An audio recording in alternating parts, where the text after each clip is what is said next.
What's going on, everybody? Welcome back for another episode of the Actionable Price List Update Summary. You've got Sam here, and Whatley is to my right, to my left. Maybe he's below me. Let's change it up this month. What do you say, Whatley? Maybe all three. Depends on the platform. Well, it's August 2026, and we've got some new line items and quite a few changes, but not a crazy month this month. What do you say we get right into it? Let's get cracking. All right, let's check out the new line item.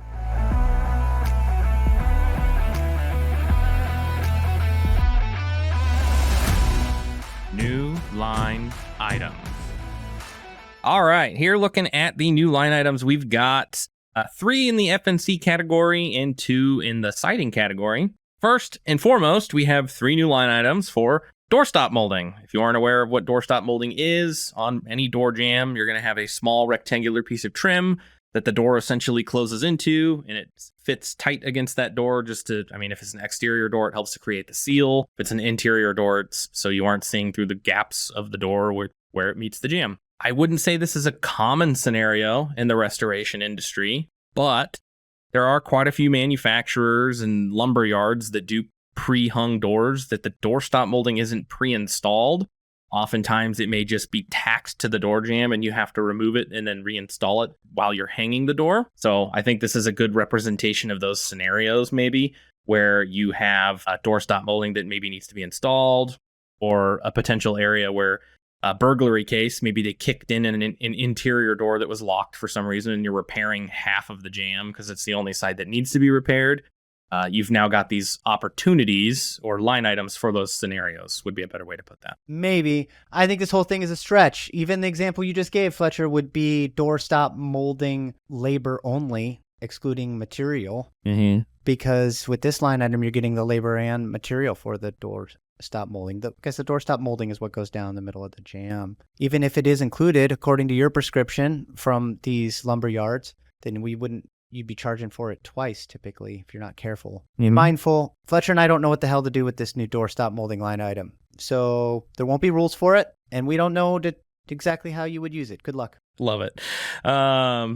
Next we got a couple new line items in the siding category. First, which I think this one is kind of exciting to me just because I always had to try and hunt for the right line item for like a bathroom exhaust fan or even a clothes dryer vent. Like, it's not like things like exhaust vent covers didn't exist in Xactimate before, but nothing quite fit the ticket the way you'd want it to. Right. And now we've got a clothes dryer vent cover in the siding category. So that's just exciting to me, seeing it in the siding category, which is, maybe 50% of the time is where you're more likely going to be doing that work anyways. Yeah.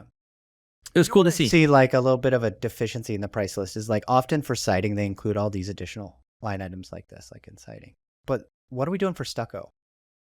Because I live in a world where there is no siding.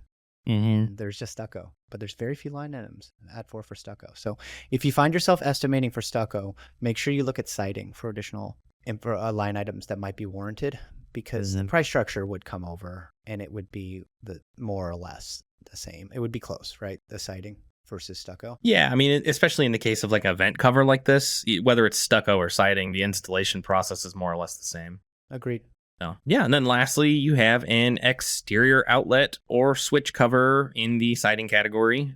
This is something I'm sure already existed in the ELE category, but now you've all... How much labor's in there for $12? What is that? Let's take a gander. Oh, direct yield is 60.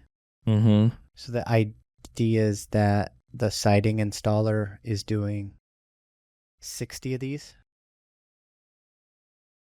per hour. Yeah, that's a lot. That's aggressive. Yeah. This line item makes any damn sense, Fletcher.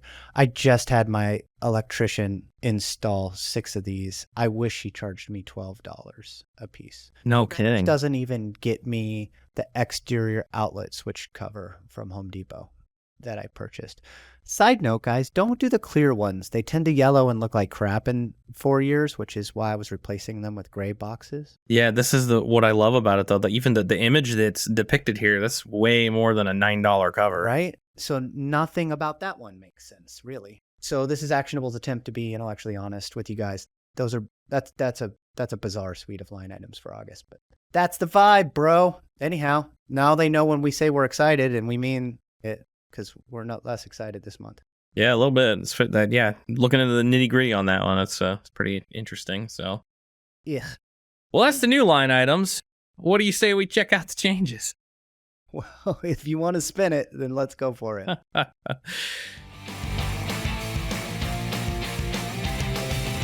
Checking out the changes.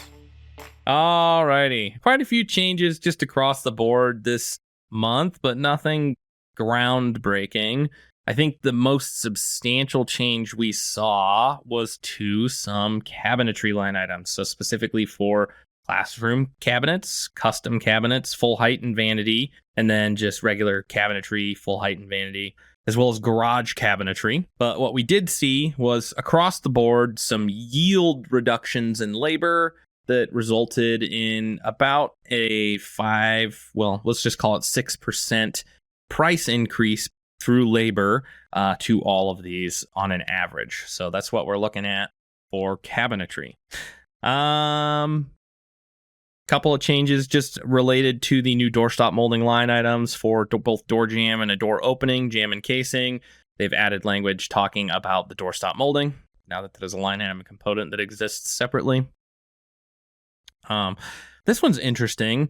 Modified note field to clarify when installed over concrete item PLM SLABOC may be required. So opening and closing a slab when replacing a shower base. They've added some additional language there that you may need to do that. In some scenarios, that could be true, but probably low likelihood.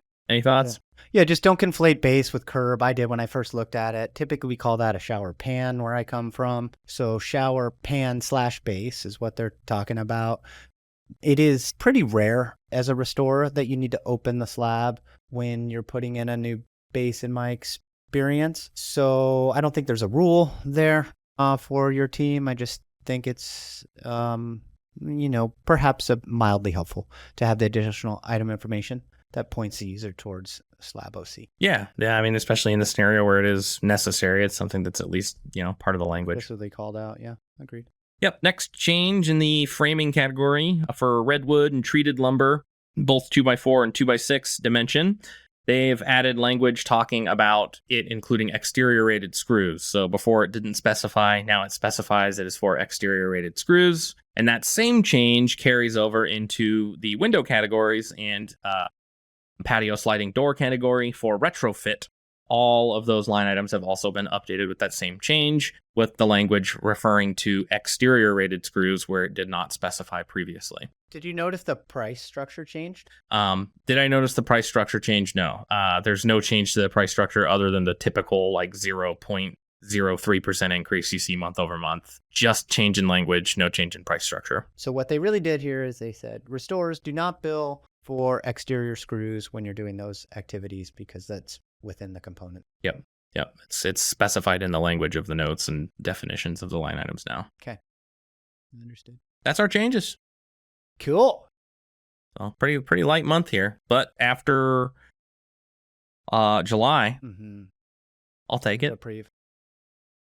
Fletcher's inferring that a lot of times the pricing department will do a big heavy lift once a quarter, and we'll see a lot of new or interesting line items. And then next couple months, they're kind of building again where there aren't as many line items or as complex line items. So that's kind of where we find ourselves here in August 2026.